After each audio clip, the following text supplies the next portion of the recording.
और doctor ST Hasan ने कहा कि जितना मांस अपराधी है उतनी ही शराब भी अपराधी है।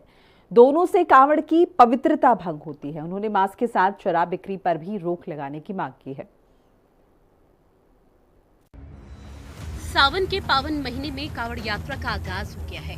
चारों ओर बम बम भोले की जयकार गूंज रही है, लेकिन कांवड़ यात्रा को लेकर कलेश और सियासत लगातार जारी है। हर रोज नए विवाद और बयानबाजी देखने को मिल रही है। समाजवादी पार्टी और कांग्रेस लगातार कांवड़ से जुड़े अलग अलग मुद्दों पर सरकार पर हमलावर है। इन सबके बीच समाजवादी पार्टी के पूर्व सांसद एसटी हसन ने एक बार फिर से नए विवाद को जन्म दे दिया। दरअसल एसटी हसन का बयान ऐसे समय पर आया जब कांवड़ रूटों पर शराब की दुकानें ढकने का काम शुरू हो गया और इसकी शुरुआत मुरादाबाद से की गई। दरअसल कई हिंदू संगठनों ने उत्तर प्रदेश सरकार से इस बात की मांग की थी कांवड़ यात्रा के दौरान श्रद्धालुओं की भावनाएं आहत न हो और किसी तरह की टकराव की स्थिति न बने, इसलिए कांवड़ रूट पर एहतियातन शराब की दुकानों पर पर्दों से ढककर चला जाएगा। तो वहीं एसटी हसन ने ताजा बयान देकर मामले को गरमा दिया। पूर्व सांसद एसटी हसन ने मांग की है कि कांवड़ मार्ग पर शराब की बिक्री भी बंद हो, नहीं तो मांस की दुकानें भी खुले। यानी कहने का उनका मतलब है कि जितना मांस अपराधी उतनी ही शराब भी अपराधी। गोश्त की दुकानें बंद कर दी जाएंगी। क्या गोश्त की दुकानों को भी ढक के बिक्री नहीं की जा सकती या होटलों को ढक के बिक्री नहीं की जा सकती? क्योंकि शराब से बहुत बड़ा रेवेन्यू मिलता है सरकार को। तो सरकार अपना इंटरेस्ट देख रही है, लेकिन जनता का इंटरेस्ट नहीं देख रही कि वो गरीब लोग जो होटल चलाते हैं या गोश्त बेचकर अपनी रोजी रोटी कमाते हैं, उनको तो बंद कर दिया जाए और शराब की दुकानों को खोल दिया जाए। बहुत बड़ी ये डिस्पैरिटी है और बहुत बड़ा मैं कहूँगा कि ये अन्याय है। तो जितना गोश्त अपराधी है उतनी ही शराब भी अपराधी है। दरअसल कांवड़ यात्रा शुरू होने से पहले ही विपक्षी पार्टी समाजवादी पार्टी लगातार कांवड़ की शुद्धता, कांवड़ की सुरक्षा, नेम प्लेट समेत कई मुद्दों पर सरकार को घेरने में लगी है।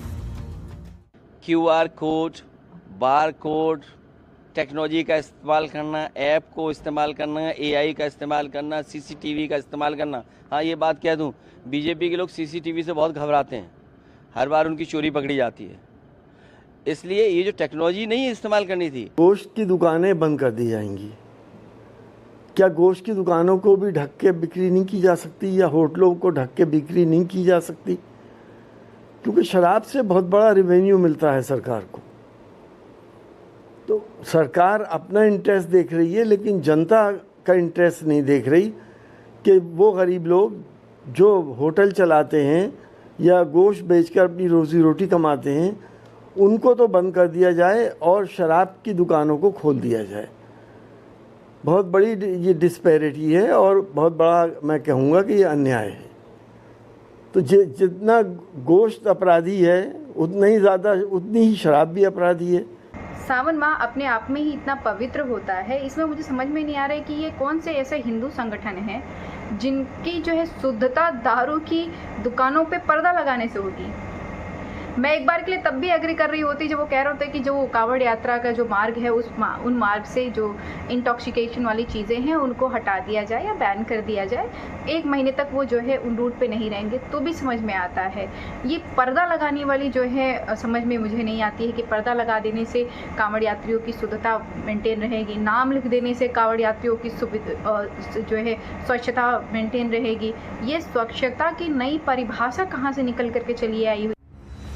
जाहिर है कांवड़ यात्रा को सफल बनाने के लिए यूपी और उत्तराखंड सरकार बड़े पैमाने पर मेगा प्लान के तहत काम कर रही है। कांवड़ यात्रियों की सुविधा को लेकर यूपी और उत्तराखंड सरकार पिछले कई जिलों में तैयारियों में जुटी हुई है। ऐसे में उत्तर प्रदेश से लेकर उत्तराखंड तक कांवड़ यात्रा को लेकर तैयारियां तेज गति से चल रही है। जो राम का विरोधी है उसकी तो दुर्गति हमेशा होनी ही होनी है। उसको सफलता नहीं मिल सकती है, उसको सदगति भी नहीं मिल सकती है, कभी नहीं मिल सकती। आप रामायण कालखंड से उठाकर देख लीजिए,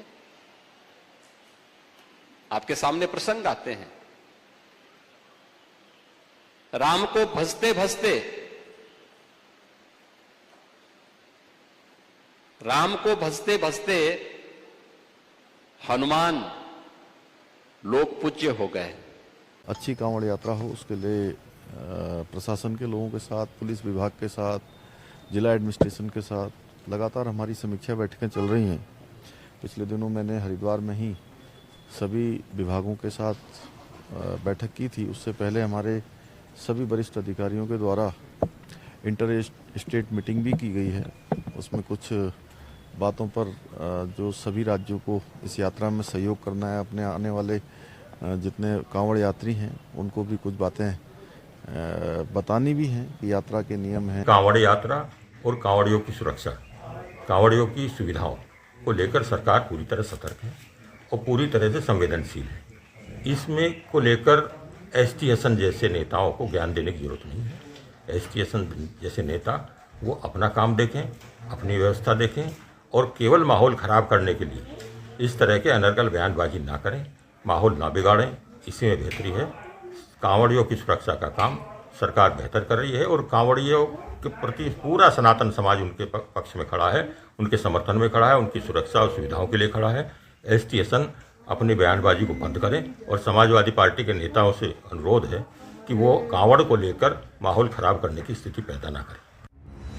दरअसल इस साल सावन के महीने में शिव भक्त कावड़ यात्रा करते हैं। ये इस महीने के प्रमुख आकर्षणों में से एक मानी जाती है।